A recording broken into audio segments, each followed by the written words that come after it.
start, I want to give all glory, honor, and praises to Yahweh, Ba'ashem Yahushai, Wahara Kadash. Double honors to the elders and apostles in Israel who will and teach well, to the Akims and the Iris and Byras and those pushing videos in truth, sincerity, to the brothers and sisters in the truth. Now, there's this article that I want to read quickly. It's a recent article because the time we've been trying to tell the people, and brothers before me, long before I come into the truth, have been telling people that the mark of the beast or the MOTB is the microchip, the RFID microchip. And various lessons have been done on this, and what you realize what they're doing is putting in the foundation in place for this thing to become universal. You've got the Internet of Things, the Internet of Bodies, various things like this, because what the chip will do is give you access to all of these things. You'll be able to access your medical records, buy stuff, do your banking. This is why they're going into digital currency and all of these things, because all of these can be linked up or accessed via the chip. And this is an article dated the 11th of April. It says the microchip implants that let you pay with your hand. Because some people say that the mark is dealing with an embargo. Now, I just want to quickly read what an embargo is, or something along those lines. It says an official ban on trade or other commercial activity with a particular country. So the embargo is dealing with banning trade of various kind with countries. This is how some would teach, when the scripture speaks about you won't be able to buy or sell. But this is dealing with countries, and when you read the precept on the mark, which, let me do this now actually. It's not actually dealing with individual countries, it's dealing with individuals itself. Now this is Revelation 13 and 16. It says, and he causeth all, both small and great, those who are of rich stature and those who are of small stature, rich and poor. I would fit in the poor section of this. But you have your higher ups, your prime ministers, your presidents, your those who are high up in the media, certain sports men and women, so on and so forth. Those will be your rich. It says, and he causeth all, both small and great, rich and poor, free and bond, will be deemed free.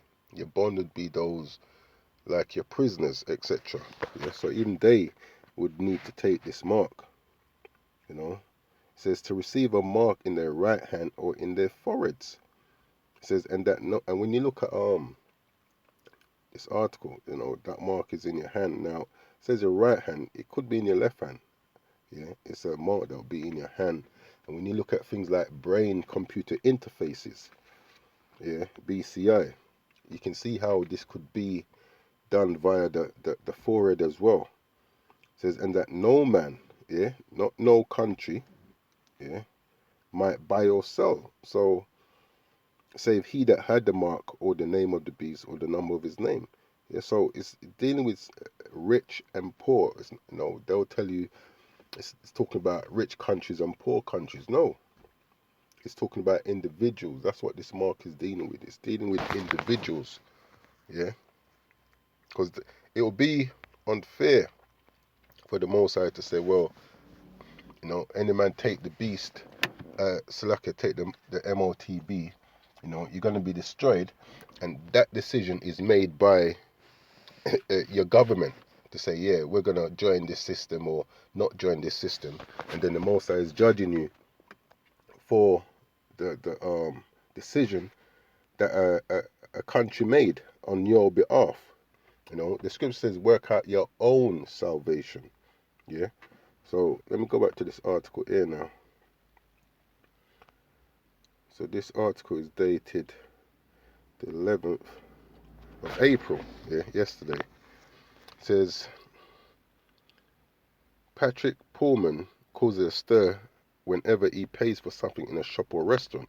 This is because the 37-year-old doesn't need to use a bank card or his mobile phone to pay. And like I said, when you look at the digital currencies that they're trying to bring in now, all of these could be linked to your chip.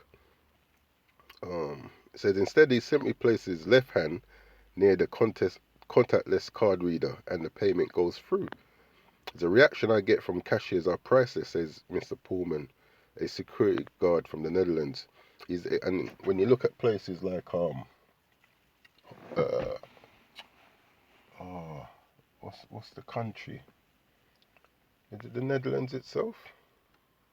One of those countries near the Netherlands, and it could be the Netherlands, but they're quite big on the chip itself. Says he's able to pay using his hand because back in 2019 he had a contactless payment microchip injected on his skin. The procedure hurts as much as when someone pinches your skin, says Mr. Pullman. Says a microchip was first employed into a human back in 1998, but it's only during the past decade that the technology has been commercialized. So this is how long Esau has been planning this thing, even if not longer. And what does the scripture say? Let me quickly get this out quickly before I continue. Yeah, because he's very cunning, man. When you read Genesis 3:1, it says the serpent was more subtle than any beast of the field, and that's Esau, man, very subtle.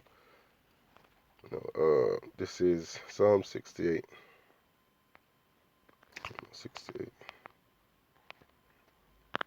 Psalm 64, and I start 5. It says they encourage themselves in an evil matter. They commune of laying snares privily, because this, at the end of the day, is a snare. The scripture lets you know if you take this, that's it, it's a wrap. It says, they say, who shall see them? Because these things are all done in secret. Yeah, that's why it says, they commune of laying snares privily. They do this privately. Yeah. Verse 6, Psalm 64:6, they search out iniquities. They accomplish a diligent search. And that's the point I wanted. It says, both the inward thought of everyone of them and the heart is deep. So they make a diligent search. So this is something that's been going back for a good number of years now. Yeah. It says a microchip was first implanted into a human back in 1978, but it's only during the past decade that the technology has been available commercially. And when it comes to implantable payment chips, British-Polish firm Walletmore says that last year it became the first company to offer them for sale. And these things are normally pushed out to make it seem like it makes your life easier. You don't imagine you don't have to go into your pocket or your purse, your handbag to get out, a wallet or a purse. To pay for something, you just swipe your hands. It just seems a lot easier. And they've been putting things in place to make you less, less against accepting these things. Like you got your bank cards, which are now contactless. So you just swipe it over, whatever. I myself ain't got no contactless bank card. But, these are things they put in place. You got your Oyster. Over here in the UK, you can't pay on the buses with cash anymore. You need a Oyster card. Yeah. So they're putting things in place to like get you used to these things. Says the implant can be used to pay for a drink on the beach in Rio, a coffee in New York, a haircut in Paris, or at your local grocery store, says founder and chief executive. What? Yeah, well, see the Prota. It can be used wherever contactless payments are accepted. And one thing they were doing throughout the pandemic is like they were trying to encourage more contactless payment and less cash. Because they're saying like the cash could probably pass around, the Vanessa. Says Baltimore's chip, which weighs less than a gram and is little bigger than a grain of rice, is comprised of a tiny microchip and an antenna encased in a biopolymer, a naturally sourced material similar to plastic. Mr. Paprota adds that it is entirely safe, as regulatory approval works immediately after being implanted and will stay firmly in place. It also does not require a battery or other power source. The firm says that it has now sold more than 500 of the chips. The technology Baltimore uses is near field communication, or NFC, the contactless payment system in smartphones. Other payment implants are based on radio frequency identification, RFID, which is a similar technology typically found in physical contactless debit and credit cards. It's for many of us the idea of having such a chip implanted in our body is an appalling one, but a 2021 survey of more than 4,000 people across the UK and the European Union found that 51% would consider it. And that's because of the things they're putting in place, getting people used to these kind of idea of having things which are contactless. Mr. Pullman says he doesn't have any of these worries. There was something else I worried. It says chip implants contain the same kind of technology that people use on a daily basis. Yeah. He says from key fobs to unlock doors, public transit cards like the London Oyster card, or bank cards with contactless payment function. There's a point of word on this.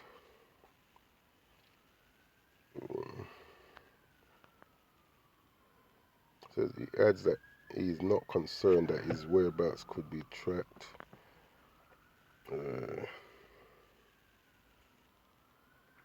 Says there's another bit I wanted. Slack here.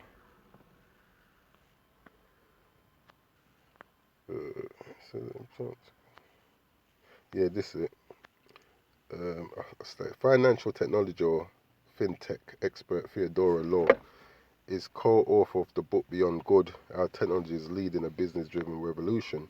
She says that implanted payment chips are just an extension of the Internet of Things. Internet of Things that goes into smart cities and all of these. Says by that she means another new way of connecting and exchanging data, because that's what the chip will allow you to do. Like I was saying, access the various things. Everything ain't going to be on the chip, but the foundation's been put in place so that the chip is what will be used for you to gain access to these things. Yet while she says that many people are open to the idea, as it would make payment for things quicker and easier, and that's how they play these things off to make life easier for you, the benefit must be weighed up with the risk. And where's the risk really and truly, especially for us as Israelites? The risk is what we're going to read in a minute, man. Especially as and when embedded chips can carry more of our personal information. How much are we willing to pay for the sake of convenience, she says? Where do we draw the line when it comes to privacy and security? It will be protecting the critical infrastructure and the humans that are part of it. And this is what they're doing, putting in the infrastructure right about now. And a lot of it is actually in place. I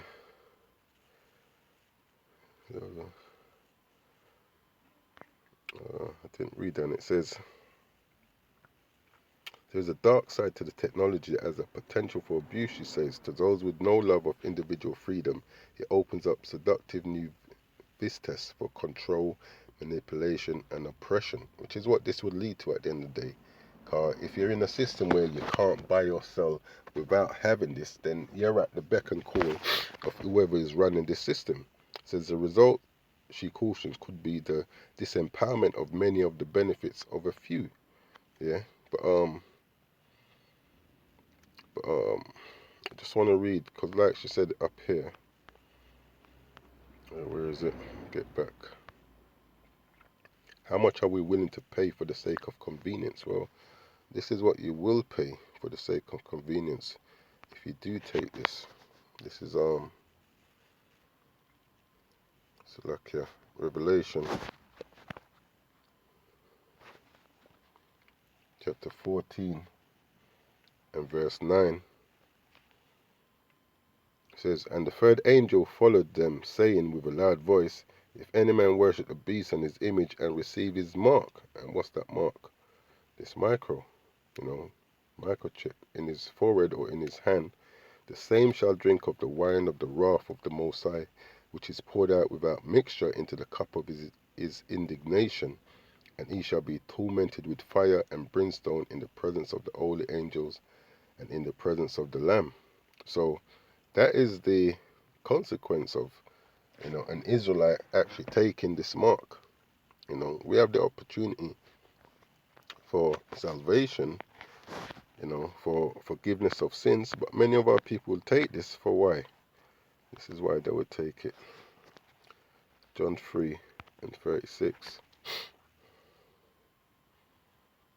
He that believeth on the Son has everlasting life. Many of our people would take it because they have no faith in Yahweh, Ba'ashem Yahushai. It says, and he that believeth not on the Son shall not see life, but the wrath of the Most High abideth on him. So yeah, something I want to touch on quickly. The system is being put in place. It's literally in place. It's just for the final protocols, which will require us to make that decision whether we're going to take the mark or not take the mark. Yeah, like I said, just something I want to touch on. We can see what the mark is, and as we teach, it's, that RFID microchip, man. Yeah, it's not an embargo or anything of that sort, because embargo is dealing with countries, man, not individuals, and the scripture is actually speaking about individuals. Yeah, so with that, I'm going to close out. I'm going to give all glory, honor, and praises to Yahweh, Ba'ashem Yahushai, Haraka Kadash, Kwam Nasha Allah.